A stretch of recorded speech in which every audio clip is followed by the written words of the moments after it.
జాగ్రత్తగా ఉండాలంటూ కూడా ఇప్పటికే సూచనలు జారీ చేస్తున్నారు.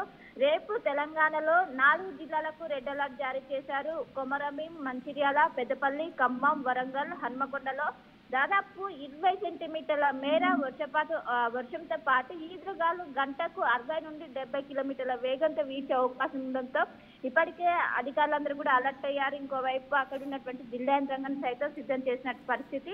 ఇంకోవైపు ఇంకా 14 జిల్లాలకు ఎల్లో అలర్ట్ జారీ చేశారు. మొత్తం మీద ఈ మోంతా తుఫాన్ ప్రభావం అనేది అటు ఆంధ్రప్రదేశ్ తో పాటు ఇటు తెలంగాణ ఏదైతే బార్డర్ జిల్లాలకు ఉన్నాయో, బార్డర్ కాకినాడ కావచ్చు, వీటి సమీపంలో ఉన్నటువంటి జిల్లాలకు ఎక్కువగా ఎఫెక్ట్ ఉన్నది. దీంతో ఇప్పటికే అలర్ట్ జారీ చేశారు. ప్రధానంగా రైతులందరూ కూడా ఈ మోంతా తుఫాన్ ప్రభావం గురించి చెప్తున్నారు. కొంచెం ధాన్యం కావచ్చు, వీటినన్నింటినీ కూడా ముందుగానే ఇంటికి సేకరించుకోవాలంటూ కూడా ఇప్పటికే అధికారులు సూచనలు జారీ చేస్తున్నారు.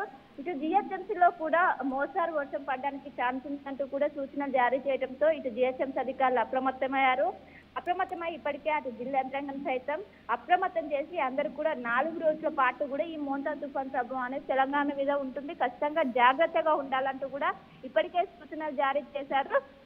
తీరం దాటే సమయంలోనే దీని ప్రభావం ఎక్కువగా ఉండడంతో రేపు రెడ్ అలర్ట్ జారీ చేశారు. ఈ రోజు మోస్తారు నుండి భారీ వర్షం, రేపు అతి భారీ నుండి అత్యంత భారీ వర్షం పడడంతో రేపు అందరూ కూడా జాగ్రత్తగా ఉండాలి. రేపు తీరం దాటే సమయంలో ఒకవైపు వర్షంతో పాటు ఏదైతే ఈదురుగాలు బలంగా వీచే అవకాశం ఉందో రేపు అందరూ కూడా జాగ్రత్తగా ఉండాలంటూ కూడా రేపు ఆరెంజ్ తో పాటు రెడ్ అలర్ట్ కూడా కొనసాగుతాం. అందరూ జాగ్రత్తగా ఉండాలంటూ కూడా ఇప్పటికే సూచనలు జారీ చేస్తున్నారు. Right, thank you Shilpa. So ఈరోజు భారీ నుంచి అతి భారీ వర్షాలు కురిసే ప్రాంతాల్లో భూపాలపల్లి, భద్రాద్రి, మహబూబాబాద్, ఆ తర్వాత ఈ జిల్లాలో భారీ వర్షాలతో పాటుగా అటు ములుగు జిల్లాలో కూడా భారీ వర్షాలు కురిసే అవకాశం ఉంది. అంటే మొత్తంగా ఉమ్మడి వరంగల్ అండ్ ఖమ్మంలోని భద్రాద్రి ఈ ప్రాంతాల్లో భారీగా వర్షాలు కురిసే అవకాశం ఉంది. అత్యంత భారీ వర్షాలు కురిసే అవకాశం ఉంది. ఇక హైదరాబాద్, ఆసిఫాబాద్, మంచిర్యాల, పెద్దపల్లి, ఖమ్మం ఈ ప్రాంతాల్లో కూడా భారీ వర్షాలు కురిసే అవకాశం ఉంది. గంటకి 40 నుంచి 50 కిలోమీటర్ల వేగంతో గాల్లో కూడా వేయొచ్చని వాతావరణ శాఖ అధికారులు చెప్తున్నారు. ఇక రేపు ఇది తీవ్ర వాయుగుండంగా మారే అవకాశం, తీవ్రంగా తుఫాన్గా మారే అవకాశం ఉంది. మోంతా తుఫాన్ ప్రభావం కేవలం ఆంధ్రప్రదేశ్లోనే కాదు తెలంగాణ పైన కూడా భారీగా ప్రభావం ఉండే అవకాశం ఉంది. 4 రోజుల పాటుగా భారీ నుంచి అతి భారీ వర్షాలు కురిసే అవకాశం కనబడుతోంది. అటు వ్యవసాయ ఆధారిత సంబంధించినటువంటి అగ్రికల్చర్ సంబంధించినటువంటి వ్యవసాయ రైతులందరికీ కూడా పెద్ద ఎత్తున అలర్ట్స్ జారీ చేశారు. సో రైతులంతా కూడా అప్రమత్తంగా ఉండాలని చెప్తున్నారు. ఇది కరెక్ట్గా ఎగ్జాక్ట్గా హార్వెస్టింగ్ టైం. ఇంకొక వారం 10 రోజుల్లో పూర్తి స్థాయిలో తెలంగాణలో జోరుగా హార్వెస్టింగ్ జరిగే అవకాశం ఉంది.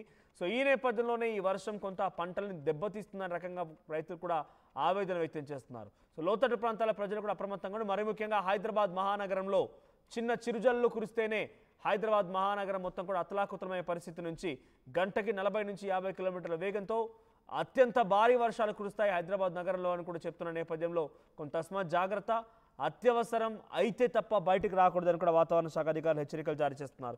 మరోవైపు ఇక మిగతా జిల్లాలకు సంబంధించి బుధవారం అంటే రేపు పెద్ద ఎత్తున ఈ జిల్లాలో ఇంకా వర్షం కంటిన్యూ అవకాశం ఉంది. సో రేపు కూడా ఈ జిల్లాలో కొమరంభీం, ఆసిఫాబాద్, మంచిర్యాల, పెద్దపల్లి, ఖమ్మం, వరంగల్, హన్మకొండ జిల్లాల్లో కూడా ఆరెంజ్ అలర్ట్ జారీ చేశారు. అటు ములుగు, భద్రాద్రి, కొత్తగూడెం, మహబూబాబాద్ జిల్లాలకి రేపు కూడా రెడ్ అలర్ట్ జారీ చేశారు. ఇక బుధవారం రోజున ఆదిలాబాద్, కొమరంభీం, ఆసిఫాబాద్, మంచిర్యాల, నిర్మల్, పెద్దపల్లి, జయశంకర్, భూపాలపల్లి, ములుగు జిల్లాలకి రెడ్ అలర్ట్ జారీ చేశారు. అంటే 3-4 రోజుల పాటుగా తెలంగాణ వ్యాప్తం కూడా జోరుగా వర్షాలు కురిసే అవకాశం ఉంది. భారీ నుంచి అత్యంత భారీ వర్షాలు కురిసే అవకాశం కనబడుతోంది. మోంతా తుఫాన్ ప్రభావం డెఫినెట్గా రైతులపైన కొంత ప్రభావం చూపించే అవకాశం ఉంది.